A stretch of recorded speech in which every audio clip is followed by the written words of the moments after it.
Good morning students. BSc part second electronics unit 2 rectifier दिष्टकारी की classes के अंदर लास्ट वन क्लास के अंदर मैंने पाई सेक्शन फिल्टर को डिस्कस किया था। पिछले कुछ क्लासेस के अंदर हमने बात करी कि जो हमारा पल्सेटिंग डीसी आ रहा है, जो एक रेक्टिफायर का आउटपुट है पल्सेटिंग डीसी, उसको स्मूथ कैसे कर सकते हैं। स्मूथ करने के लिए हमने अलग अलग कंडीशंस में देखा। हमने सिंपल कैपेसिटर को यूज किया, सिंपल इंडक्टर को यूज किया और लास्ट एल सेक्शन फिल्टर को किया। एल सेक्शन फिल्टर के बाद भी एक कमी थी कि हम इस रिपल को 0.1 से कम करने में हमें तब भी दिक्कत आती है। जो बहुत प्रिसाइज हमारे इंस्ट्रूमेंट्स हैं, जो एडवांस टेक्नोलॉजी के, उन सब में रिपल ऑलमोस्ट 0, यानी फिर भी अगर देखें तो 0.04 से कम चाहिए। इसके लिए लास्ट टाइम पे मैंने आपको पाई फिल्टर के बारे में बताया था। बेसिकली पाई फिल्टर के अंदर हम 2 कैपेसिटर को यूज करते हैं और एक इंडक्टर है। इसका मतलब जो हमारा यहाँ पर पल्सेटिंग डीसी आ रहा है, उसमें से एक AC portion, major portion C1 से बाईपास हो जाएगा। सेकेंड टाइम इंडक्टर के ऊपर उसमें कुछ फिल्ट्रेशन होगा और बचा हुआ एसी कंपोनेंट C2 से निकल जाएगा। तो थ्योरेटिकली RL पे प्योर डीसी हमें मिलेगी।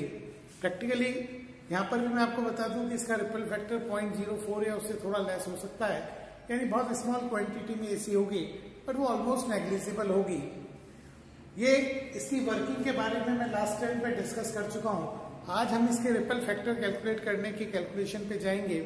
तो देखिए, पाई फिल्टर सर्किट, पाई फिल्टर की वर्किंग और पाई फिल्टर के आउटपुट के बारे में मोर और लेस हमने लास्ट क्लास में डिस्कस कर लिया है। आज हम उससे आगे स्टार्ट करते हैं कि इसके एनालिसिस के लिए हम क्या कंसीडर कर रहे हैं। हम इसके एनालिसिस के लिए एक तरह से ये कंसीडर कर रहे हैं कि यहाँ पर एक सिंपल कैपेसिटर है और उसके बाद एक एल सेक्शन फिल्टर लगाया है। मीन्स एक पाई फिल्टर को हम एक combination of simple capacitor filter plus L section filter के फॉर्म में कंसीडर करेंगे। यानी ये एल सेक्शन फिल्टर है और इसके पहले ये हमारा कैपेसिटर है। यानी एक कैपेसिटर फिल्टर का जो आउटपुट है उसको हमने एक एल सेक्शन फिल्टर में दिया। तो इस कॉम्बिनेशन से हमारा मैथमेटिकल एनालिसिस सिंप्लीफाइड हो जाता है। मैंने यहाँ पर वही आउटपुट ड्रॉ किया है। जब एक कैपेसिटर की बात करते हैं तो कैपेसिटर से जो आउटपुट आता है उसे हम जनरली ट्रायंगुलर वेव की तरह कंसीडर करते हैं। जब हमने इसको डिस्कस किया था तो यहाँ पर जो हमारा आउटपुट आएगा वो आप देखें ट्रायंगुलर वेव की फॉर्म में होगा, जिसका रिपल जो वोल्टेज है उसको हमने ER से रिप्रेजेंट किया है। आप देखिए, हमारे पास ये जो वोल्टेज हमारा आउटपुट आ रहा था, इसके अंदर जब इन फिल्टर्स को यूज करेंगे तो जो रिपल आएगा वो यहाँ पर इस ER के इक्वल होगा। यानी जो डीसी कंपोनेंट है वो हमारा EM माइनस ER/2 हो जाएगा। यानी फाइनली जो डीसी मिलनी है वो EM minus ER/2। What is ER? ER is magnitude of triangular wave का जो रिपल है उसका मैग्नीट्यूड है। मीन्स रिपल का जो मैग्नीट्यूड है वो ER है, तो जो डीसी होगी वो होगी EM माइनस ER/2। नाउ हमारे इस पूरे एनालिसिस का मेन पार्ट है कि हमने C1 को ये माना है कि वो एक सिंपल कैपेसिटर है जो कि सिंपल कैपेसिटर फिल्टर के फॉर्म में आउटपुट दे रहा है। तो यहाँ से जो कैपेसिटर C1 से हमें जो आउटपुट आगे मिलना है, जो एल सेक्शन फिल्टर का इनपुट होगा, उसको हमने ट्रायंगुलर वेव की फॉर्म में कंसीडर करते हैं। मान लीजिए अगर कैपेसिटर के थ्रू जो एसी कंपोनेंट की बात करें तो उस रिपल को हमने रिप्रेजेंट किया है ER/m sin 2ωt minus ER/2 sin 4ωt। ये हम जो प्रीवियस टॉपिक था हमारा, जहाँ सिंपल कैपेसिटर का आउटपुट था, वहां से हमने डायरेक्ट यूज किया है। मीन्स एक कैपेसिटर जो डायरेक्ट आउटपुट दे रहा है, जो कि एल सेक्शन के लिए इनपुट है, उसकी रिपल वोल्टेज को हम इससे रिप्रेजेंट करते हैं। अगर हम इससे रिप्रेजेंट करते हैं तो हम ये तो मानते हैं कि हायर पावर जो है वो नेग्लिजिबल होगी, कि जितनी हायर पावर होगी वो ऑलरेडी फिल्टर्ड हो जाएगी। तो हम इसको अजम्पशन में ले सकते हैं कि जो रिपल वोल्टेज है वो होगी ER/π sin 2ωt। हमने हायर पावर्स को नेग्लेक्ट कर दिया। नाउ ये हमारा रिपल वोल्टेज है जो एल सेक्शन फिल्टर को मिल रहा है।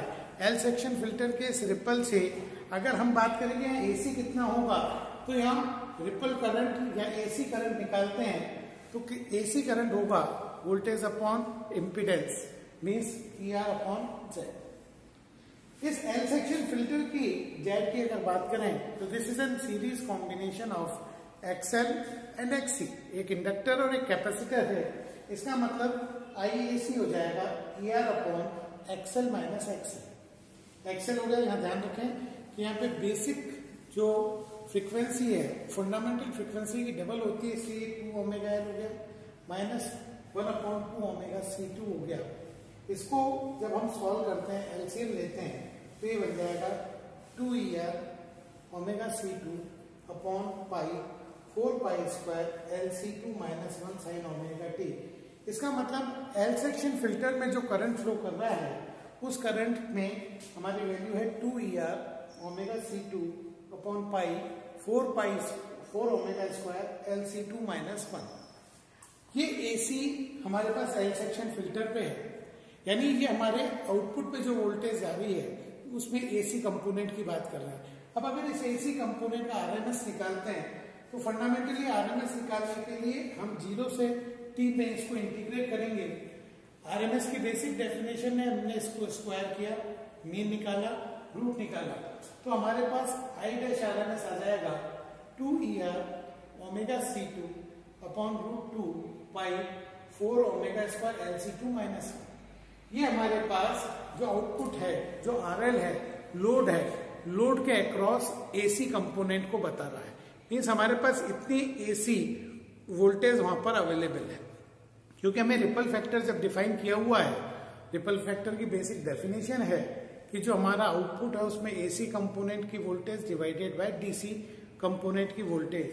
तो उस पॉइंट ऑफ व्यू से जब हम इसको वर्कआउट करते हैं तो हमारे पास AC कंपोनेंट की वोल्टेज, क्योंकि ये वोल्टेज लोड पर वही होगी जो X2 C2 पे होगी, तो यहाँ पर हमारे पास AC हो जाएगा I dash RMS into XC2 means reactance of second capacitor. Reactance of second capacitor का मान 1 ओमेगा C2 रखते हैं तो आप देखिएगा ये 2 ओमेगा C2 यहाँ कैंसिल हो जाता है और इस तरह से हमारे पास जो आउटपुट है उसमें AC वोल्टेज की वैल्यू आ गई ER upon root 2 pi 4 omega square LC2 minus 1।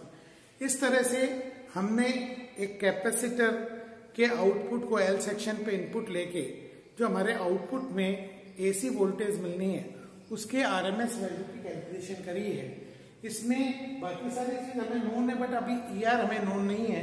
ER means यहाँ पर जो ट्रायंगुलर वेव है उसका मैग्नीट्यूड क्या होगा, ये अगेन हम सीधा जो हमारा प्रीवियस टॉपिक है उससे सीधी इसकी वैल्यू काम में लेंगे। हमने भी निकाला E dash AC ER upon root 2 pi 4 omega square LC2 minus 1 है। क्योंकि हमारा ER/2 हमने जब सिंपल कैपेसिटर फिल्टर को डिस्कस किया था तो वहां ER/2 की वैल्यू निकाली थी EM T means time period upon 2 RL C1। RL load हो गया, सब कैपेसिटर अगर C1 है फर्स्ट वाले का तो ये ER/2 की वैल्यू हो गई। यहां से आप देखें क्योंकि यहाँ जो टाइम पीरियड है वैसे T होता है 2 पाई बाय ओमेगा, क्योंकि यहाँ ओमेगा 2 ओमेगा इक्वल है तो T को हम लिख सकते हैं पाई बाय ओमेगा। तो T की जगह पाई बाय ओमेगा लिखते हैं तो हमारे पास ER/2 की वैल्यू आ जाती है। ER/2 मीन्स जो हमारा कैपेसिटर C1 है उसके आउटपुट से जो ट्रायंगुलर वेव मिल रही है उसका जो मैग्नीट्यूड है वो ER/2 यहाँ से आता है। क्योंकि हमारा जो DC कंपोनेंट है वो हमारा EM माइनस ER/2 है, ये हो गया EM माइनस ER/2।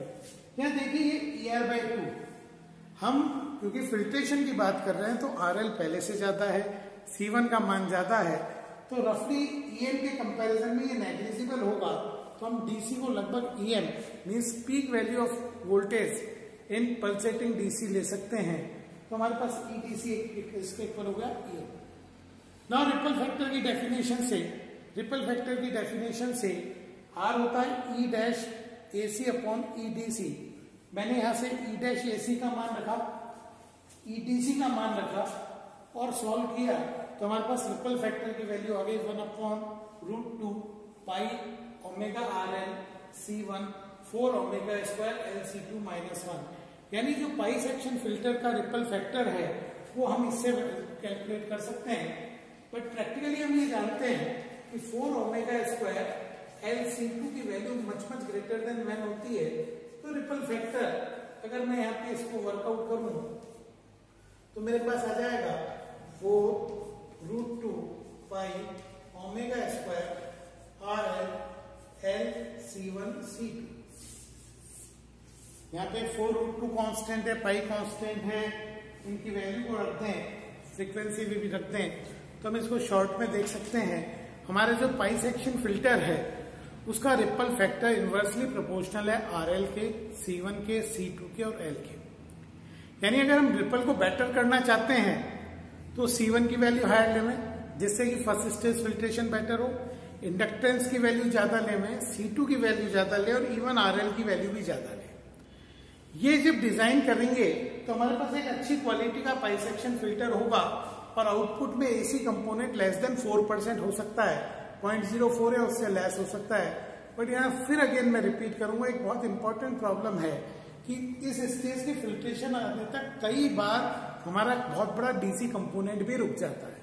इसलिए ऐसे सर्किट के अंदर हमें डिजाइन करते वक्त क्वालिटी और प्लस C1 C2 इस तरह से लेना होगा कि जो हमारे लॉसेस हैं वो मिनिमम हो। बट हम एक पाई सेक्शन फिल्टर से एक टॉप क्वालिटी फिल्टर डिजाइन करते हैं और जितनी भी हमारी सेंसिटिव डिवाइस है उसमें पाई सेक्शन फिल्टर की बात को ही यूज करते हैं। इस तरह से हमारी रेक्टिफायर यूनिट का एक मेजर पोर्शन यहाँ कंप्लीट हो गया है।